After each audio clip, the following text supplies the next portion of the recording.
So this week I'm chatting with my dad, who owns and runs a couple of businesses in the swim retail space. So yeah, enjoy. Sounds good. Well, I'll answer what I can and make up the rest. If you wouldn't mind just telling me a little bit about how you got the idea to start Y Swim School. If it was some sort of opportunity you saw or kind of a vision that you had. But yeah, just start me there. Yeah, I mean, I guess it was back in right around 2000, give or take. Uh, Anna and I were, or Anna was taking lessons with another local swim school over in Eden Prairie, Chanhassen, and she was doing quite well. And I mean, the place was packed; it was coming along. It was a little expensive, but you know, the product was really, really good. And so, with that said, we moved over to the south side over there to Rosemont, and there was really nothing of that quality going on. So I took her to, I don't know if I took her to the YMCA or to family swim school, but she regressed very quickly, and I was a little disturbed that and when I brought up some concerns, I was basically brushed aside, saying you don't know what you're talking about, just leave it to us. And I mean, Anna could swim at that time underwater, uh, the short way of the pool, goes down, gets stuff, comes up, and swims over the side really good. And as a 2 year old, that was pretty impressive, at least to me. And so as we got going, I was not happy at all with how the lessons were going, and there was nothing of that quality, like I said, over on the south side of the town. So, at that time, I was traveling a fair amount between New York and Fort Lauderdale, and I think I was complaining to mom about the swim lessons. And at the time, we're at Tags Gymnastics, and her comment was like, "Well, basically, start your own swim school then." And I had taught lessons, in junior high and high school and college, and so I kind of knew what was going on. And being a finance guy, I ran models and I did a lot of research on Foss's schedules, and, that he published. So I basically said, okay, if you're different scenarios in terms of if you're 80% full or 75% full or 100% full. And then I did staffing models and kind of ran through everything to say, okay, does it make financial sense to do this? Because the capital up front to open this was probably at that time $1.5 to $2 million to do it. Because you have to build your own pool, you have to staff, you have to get everything going, and then you have to ramp up with students. So it's capital intensive up front. Mm-hmm. And so that, once in my mind as a finance guy, I was able to figure it out and say, okay, financially, this makes sense. We can make a go of it. We can earn a pretty good return, employ a lot of people. And then it was just a matter of finding the location and finding the staff and really trying to figure out, okay, what do we want to do? What's our mission? Do you want to produce competitive swimmers, or do you want to do this? And really looking at, okay, what's our customer base and what are they looking for, and developing the market plan based off of that. And it really comes down to is every parent with their 3 to 5 year old just wants their kid to, be comfortable and safe in the water. Everything over and above that is just kind of frosting on the cake. And so really what our goal was, or our focus was safety. If a kid jumps in the pool, falls in the pool, can they get up and get back over to the side? And then it also parlays into,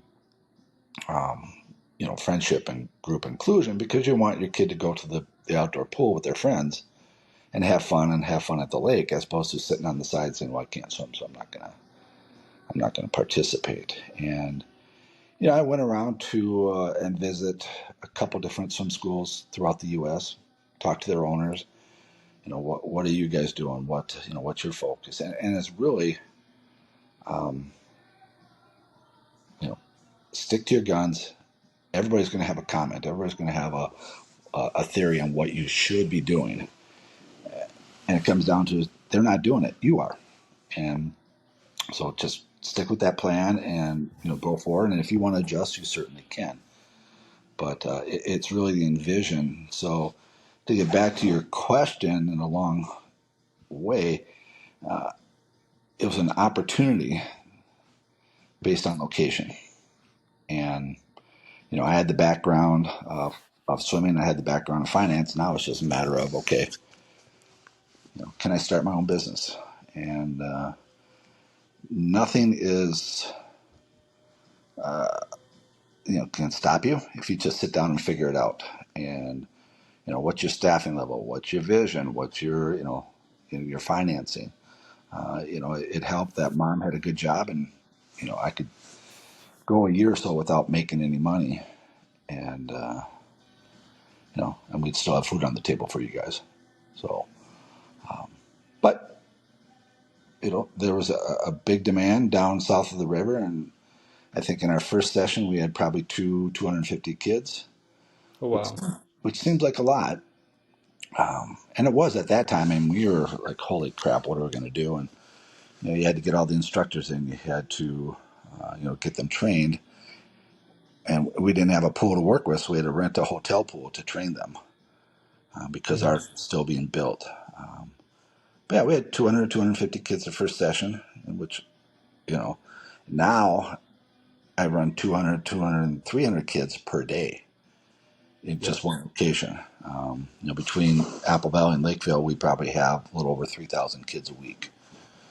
Wow. So the numbers have jumped dramatically. And there again, stick with your program. Stick with, one of the best advice that I got was from Julia Thompson, who owns Tags across the street, is that, for staffing, you got to live and die by how good your staff is. Mm. And, if somebody is not up to it or doesn't do a good job, it's not that they're a bad person. They're just not in the right spot. So cut bait quickly.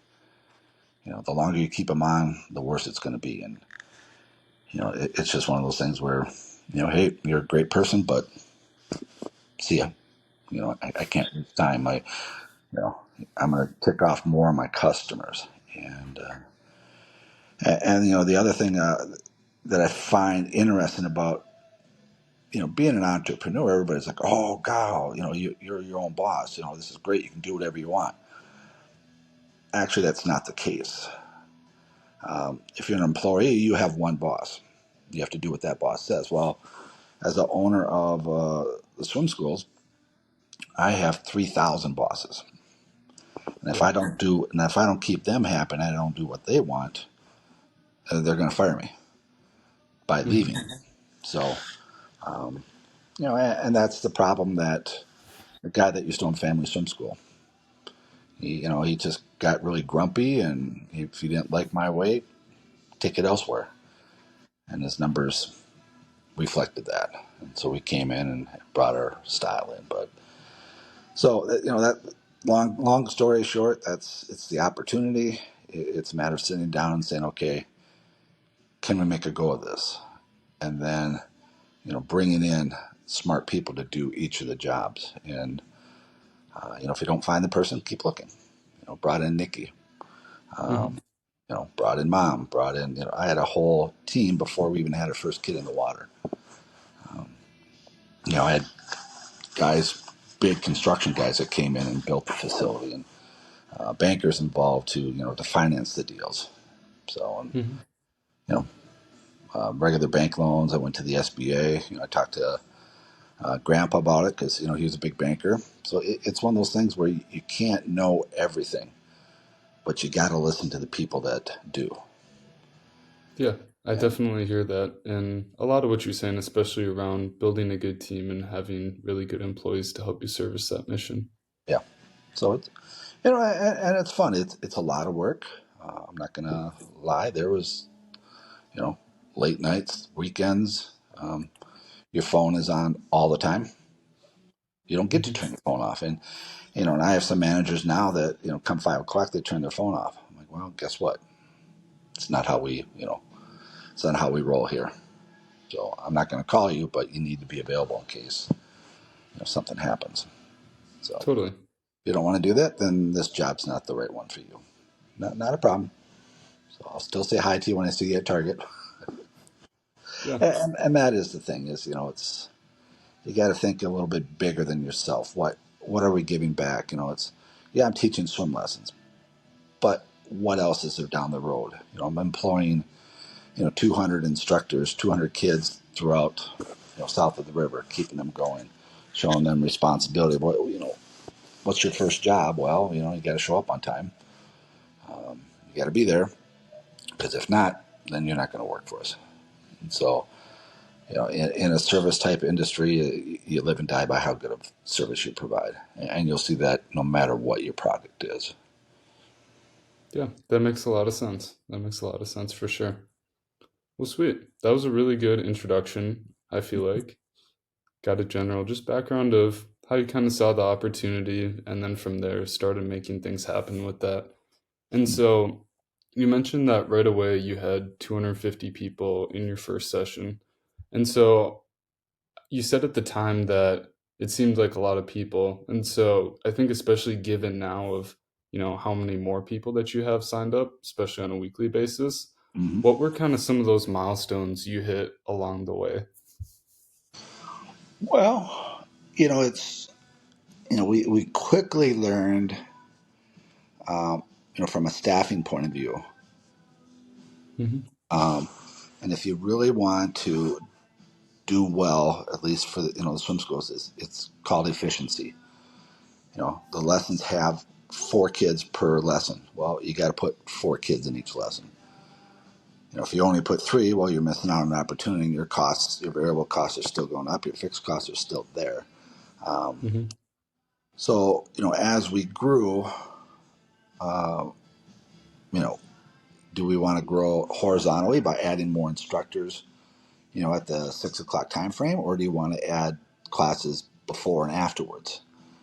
Um, so from a staffing point of view, how can we be more efficient? Well, it's if you bring everybody in, 10 people in for 1 hour, well, they're not going to want to work. But if I Hmm. bring in 3 people for 5 hours, 5 hour shift, that works a lot better. And so a lot of our milestones were based off of okay, what days do we need to open? Um, everybody wants to have a lesson at Tuesday at 6. Yeah.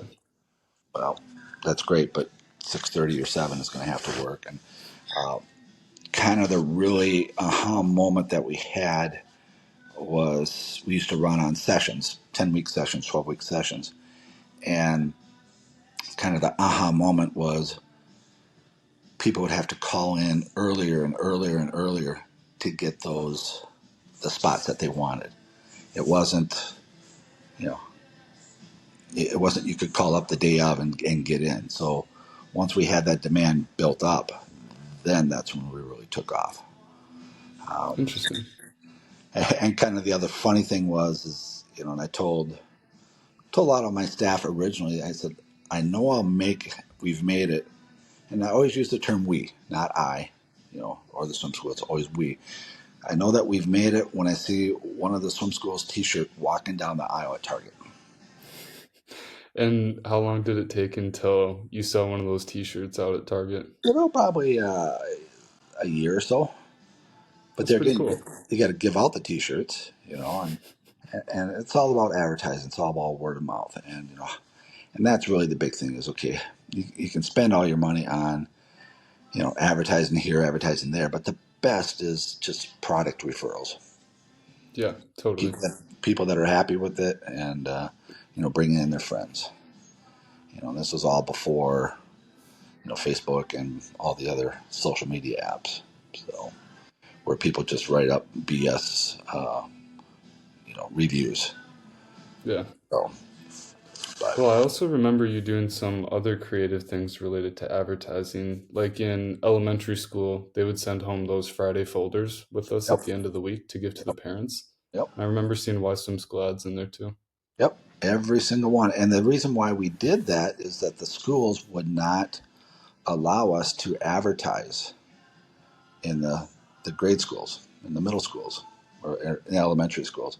We could not advertise, send home a flyer because we were a private company. So I said, okay, well, You have these folders. Why don't I give you the folders, but I'm going to sell advertisement on the back? Yeah.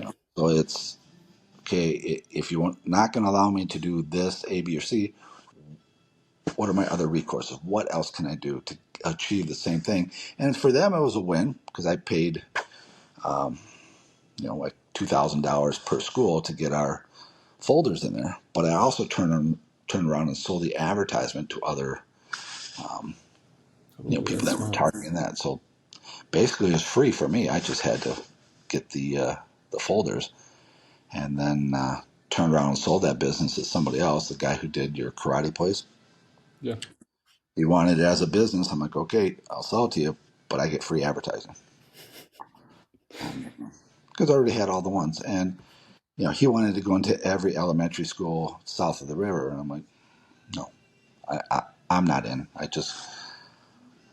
My target market is affluent families. Yeah. So, And I would assume also more kind of the cities right around the swim school instead yep, of just that wider area. yep, yep. Typically, if you look at my customer base, which we look at a lot, I mean, we plot them and chart them. We know exactly where everybody's coming from, and Hmm. how do you reach into those groups?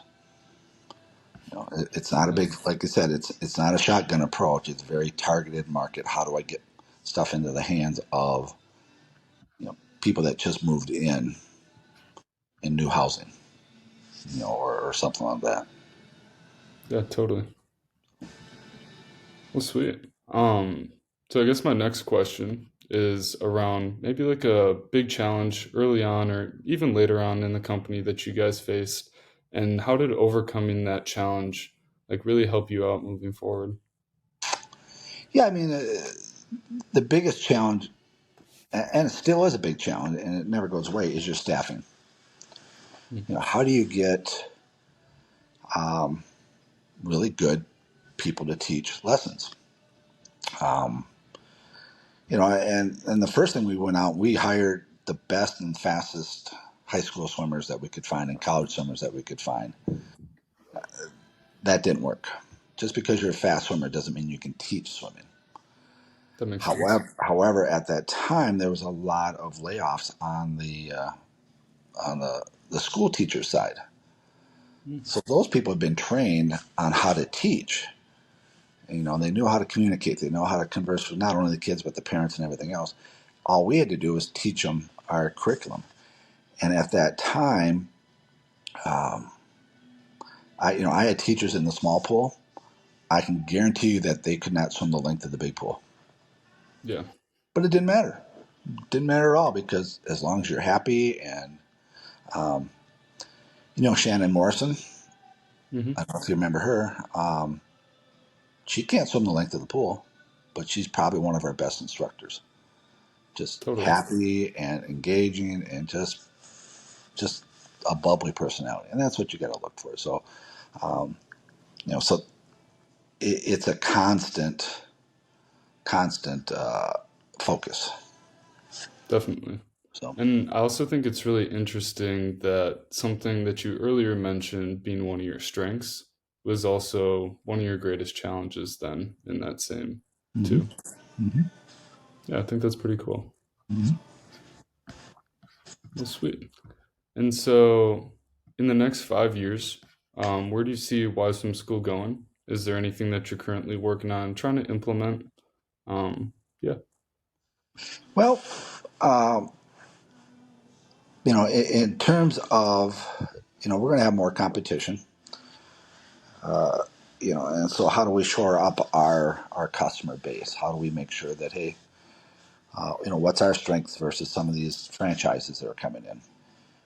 So that's going to be a challenge, but also looking at them, what does Foss do? What does Goldfish do? From a front end, we all teach swim lessons, Hmm. and the product is very similar, but how do you make it seamless for the people to come in and register? We just redid our website. How do we integrate the app? How do we get people on our app? How do we use that technology to really make it easy for people to sign up and lock them in? So right now we do a rolling, monthly enrollment Hmm. or monthly billing. It's just so easy. You just keep coming.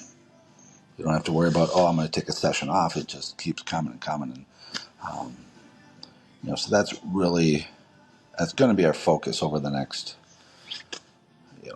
now and for the next 5, 10 years is how do we make it so easy for our customers.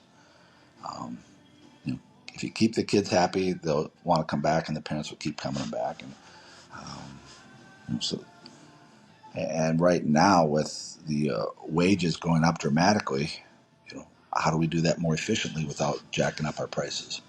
So, Yeah, that you know, makes a lot of sense for sure. yep. Well, sweet. I have some questions to ask you about Elsmore as well, but is there anything else, any last points that you'd like to mention with Y Swim School? No, I think, like I said, it's an opportunity, and now we've been doing it for 20 years. I think Hmm. we do a pretty good job. We've had, our numbers are keep growing after COVID. We had to, you know, you had to pivot and you had to go. So um, you just can't be set in your ways. So Definitely. if an opportunity arises or if a challenge arises, you got to figure it out and do the best you can. Well, sweet. Yeah, pretty awesome. Okay, so a couple questions here about Elsmore. Kind of Yep. same with Y Swim School. Could you back me up to the beginning and just tell me how you decided to acquire Elsmore and what that process looked like? Yeah. Yeah. There again, it's all to me. It's all a building process. Hmm. Um, finding the opportunities, looking for the opportunities. What are the synergies of all of our different companies? And at the time, the swim schools were buying their goggles and their equipment and everything else through Elsmore. Um, and I, for whatever reason, she slipped up and told me the name of her Speedo rep, Hmm. and so I contacted him directly and opened up a retail account with Speedo. And once I saw the margins, I'm like, wow, these are, you're making as much as I am selling. And Janet Baker, who owned Elsmore at the time, she was getting up there in age. Um, was not tech savvy whatsoever, had no idea what the internet was, had no idea what emails were. And that was back in '07, '06, '07. And, you know, there again, just kind of looking at it, okay, if I can buy this, and she had a huge team business, which I wasn't interested in at the time. Um, but who on my friends or my bench that I can bring in to run the show? Um, so that's when I brought in Jeff, who has a huge marketing and sales background, very big in the internet and no swimming. And we structured it and bought it from Janet, and we've gone from one store to 8 stores. So probably I think the first year that we bought it, we did 750,000, which I thought was unreal. And Yeah. last year we did just a little over 13 million. Oh, wow. So we've grown it dramatically, and our big push is the internet. So we are now the America's largest team dealer. Swim Outlet's the biggest on the internet, but they're not a team dealer. They're just an internet play, and a Okay, very, and very bad one can you at that. tell me a little bit more about what you mean? Just like internet, like where exactly are those channels? Like I know that you've done some selling on Amazon. I would assume also directly contacting people on the internet as well. Yeah. So Um, our yeah. big opportunity is that we work with the teams directly, and so we'll get a team, we'll bring them in, and we'll set up what we call a team page. So Hmm. on our website, you have all your team products, your team suit, your apparel, everything. And that was the other thing we saw is that the market is only so big for swimsuits or for racing. What other things can we sell to them? What's the opportunity? So we invested heavily into embroidery and customization, and brought that in. So the way that we built our internet business on two different channels is that it's a team page for team sales. So if you remember back, you probably didn't see it too much, but Rosemont High School, Hmm. you go onto the Rosemont High School swimming website and there's our logo. Click on our logo and it goes right into your team page. You can order all your custom apparel, your team suit, and then you can also keep shopping for goggles and everything else. And being the largest team dealer in the U.S., we probably have close to 1,500 to 2,000 teams, Oh wow. and they're all set up that way. And the other big thing is right off the bat is that we made a huge effort to update and expand our contact list, our emailing list. Um, That makes sense. so, I mean, emailing was a big thing up until probably 3 years ago, probably Yeah. pre-COVID. And so, if we wanted to generate business, we just hit our email list and you know blast out 50 to 60,000 emails, and next thing you know, our internet just gets pummeled. But uh, for sales channels, you have the old brick and mortar, which Hmm. is we use those as fulfillment centers. Um, trying to keep our inventory as low as possible, which isn't easy. Um, so you have that as a channel. If you're a team, you can pick it up at a store. We can mail it out. We're not going to give you free 1 day delivery, but we will. But you'd have to pay for it. Um, but like the sales channels, there again, we have phone sales. We have people that just pound the phones, talking to teams, talking to university clubs, high schools, whoever. And then Hmm. on the internet itself, we have a presence on Instagram. I don't know if we do TikTok that much. Um, a lot of Facebook. The challenge that we have with Amazon is that a lot of other team dealers were on there and they would just automatically go to the lowest price. Yeah. And we don't need the business selling it for a small margin. It's like, it's not going to happen. The other challenge with Amazon is their return policies are so lopsided for the customers Hmm. that we don't sell swimsuits on the internet because a customer will order 10 of them and they'll return 9 or 10 of them. And they're all worn. And if a swimsuit's been worn, we can't sell it. Same thing with tech suits. Yeah. It's a $500 tech suit. And if someone orders 3 of them, well, we know they're coming back. And so now we can't sell them or people don't want them. But you've probably heard the example of the backpacks that we did. Yeah. I And thought that was really cool. yeah, I mean, that was an opportunity, and Speedo didn't want to do it, but we came in and we bought their entire inventory and just waited until all the other team dealers sold out, and then we bumped the prices back up to where they should be, Hmm. and sold the 60,000 at a really healthy margin. So those are And the opportunities so, to look for. yeah. And so, in general, with Amazon, the main opportunity that you found there is on products where you're one of the only dealers, if not the only dealer of it. Yep, yep. Because we're not going to compete on price. I mean, we can, Hmm. but we're not going to. You know, if you buy a, a bag for $20 or $25 and the price is 50, but if you bought it for 25 and you're selling it for $30, you're making $5, but then you got to pay for shipping, you got to pay for overhead, you have to pay for all your labor to put it in and your holding costs. Um, we're not going to play that game because Yeah. we know that you will lose in the long run. Yeah. That So, makes sense. but That makes sense for sure.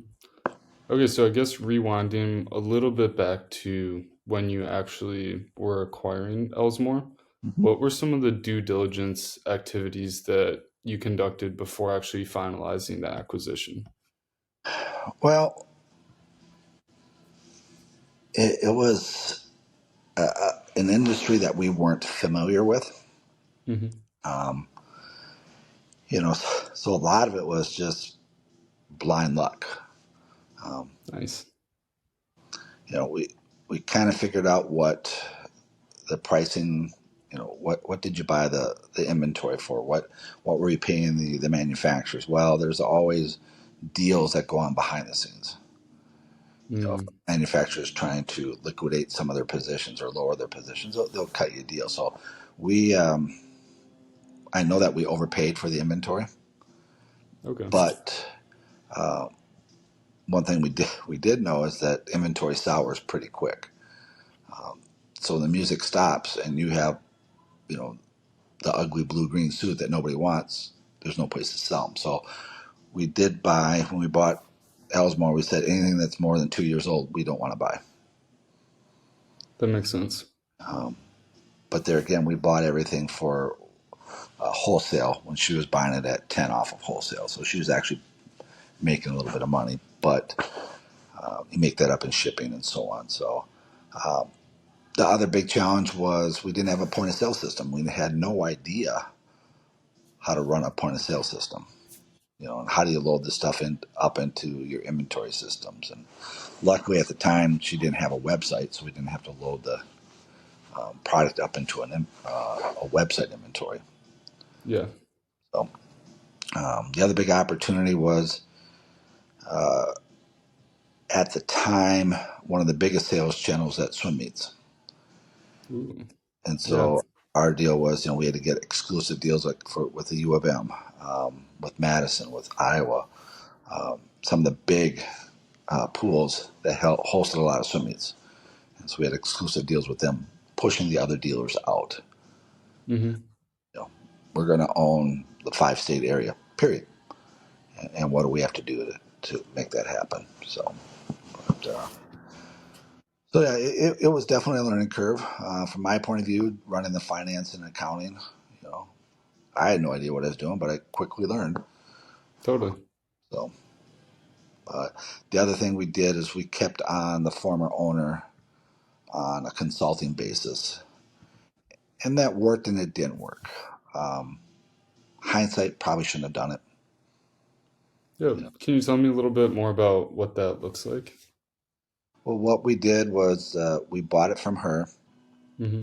from Janet, and we paid her, I think, 25 bucks an hour um, to work, which back then was a good, decent wage, Yeah. and wasn't huge, wasn't small, but I think she was buyer's remorse is what she had, and Mm. so her heart wasn't into it. And there was a lot of errors that were going out, and some of her people she took care of and sent them free stuff, Mm. and Gotcha.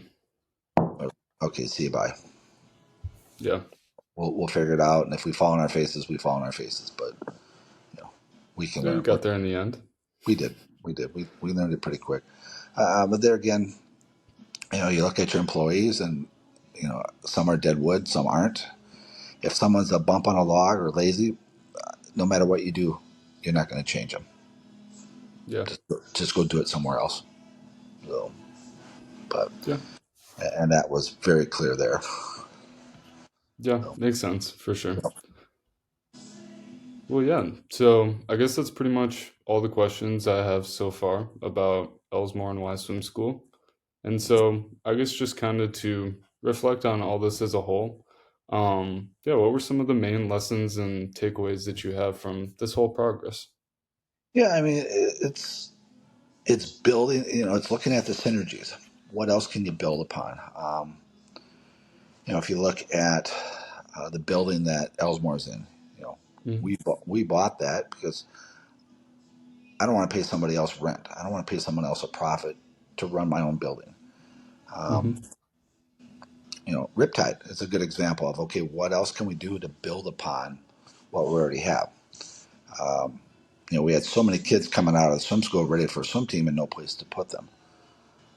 On the first day of the that we opened up Riptide, we had 100 to 125 kids. Well, that put us in the top 20 in the state for size, and it Yeah. quickly grew up to 400, and we added the other pool. So uh, right now, Elsmore's largest customer by dollars is Riptide. Yeah. That makes sense. Um, so then we go back and negotiate a better team deal with Speedo. Mm. Um, but it's really okay. What what else can you do?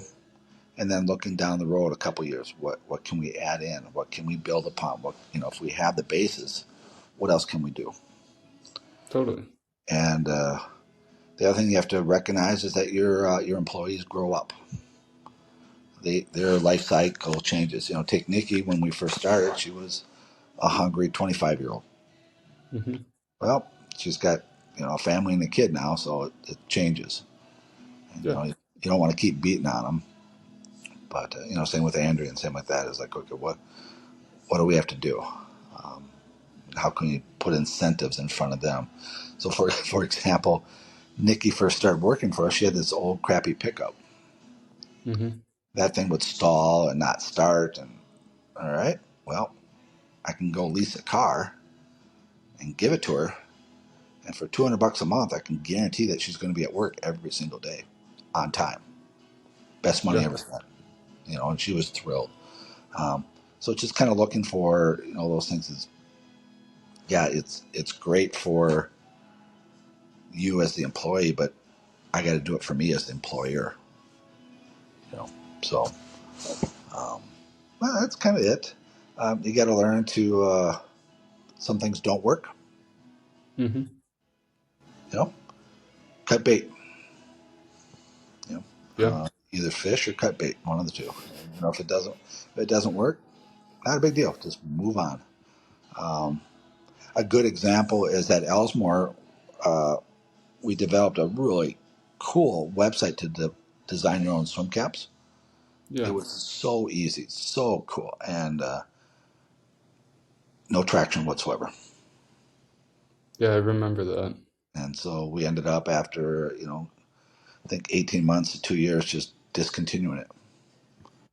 We actually Yeah. had one of our teams, one of our coaches up in Egan, went onto the website, designed the cap, did all the stuff, took screenshots of the PDFs, and sent it to Elsmore. And said, "Here's what I'm looking for." Like, well, that was an Elsmore site. It was just rebranded as something else. Yeah. Um, but there again, it was just okay. Cut bait. It's not working. It's the best idea ever, but consumers just don't want it. Yeah. That So, makes a lot of sense. but, so that's the thing. And the other thing is you got to have fun. I like that. You know, um, uh, if you're not, if you dread going into work every day or dread working on it, then it's long term. It's not going to work. So, Hmm. but so, but it's kind of where I'm at. Yeah. Sweet. I really enjoyed listening to that. It was cool just to get a little bit more background into a business Mhm. that I've seen you working on for my whole life, I guess. Yep, yep. So, but that's a scoop. People ask me what I do. I sell swimsuits. I teach kids how to swim, and they kind of look at me and I go, a lot of kids, a lot of swimsuits. A lot of swimsuits. I Yeah. teach I teach 3,000 kids a week how to swim. You know, Yeah. I sell 500,000 swimsuits. Yeah. And So also interesting to see how both of those came about and started as well. Because it yeah, wasn't always 3,000 kids and 500,000 swimsuits either. nope, nope. So, um, but it's just one of those things where it just doesn't make sense to do it. For me, being a finance background, that's what I look at. Let's go. Hmm. Can can we make a buck? Can this thing pay for itself? Yeah. Um, and that's what people have to realize is that it might be a great idea or you might be doing this, but at the end of the day, you got bills to pay and you have to feed yourself. Um, Hmm. and then unfortunately, I see a lot of that going on now where that sounds great. That sounds like a lot of fun, but you don't have the scale to do it. You know, you, I have to, for Riptide, I have to have 400 kids in that pool or else I can't make Yeah. my bills. I got the bank going, okay, come on. You got a mortgage due. Um, if someone goes starts a team with 15 kids on, I'm like, you're doing it for free, pal. You Yeah. know, so we've had a couple. Yeah, I'm going to start my own swim team, and I got 25, 30 kids. We're looking good. I'm like, Not quite yet. Do the math. By the time you back out the rent, by the time you back out all your weekends, you're not making anything. You'd be better off working at Target. Yeah. So, and then being an assistant coach somewhere. So, um, and can you scale it? It doesn't have to be the biggest thing in the world, but it's got to be big enough to make it worthwhile, and you're not living paycheck to paycheck. Yeah. So, So identify an opportunity, make yep, sure it makes sense, and then get it done. yep, Get it done with good people. yeah. And, for me, I had to run the financial models, the business case, because I had to go out and get big loan to build that first swim school. I had to prove Hmm. to the bank that it was a viable business option. Yeah. I was like, well, just drive down the road here. If somebody else is doing it, I'm just going to do it better. I'm going to make a better mousetrap.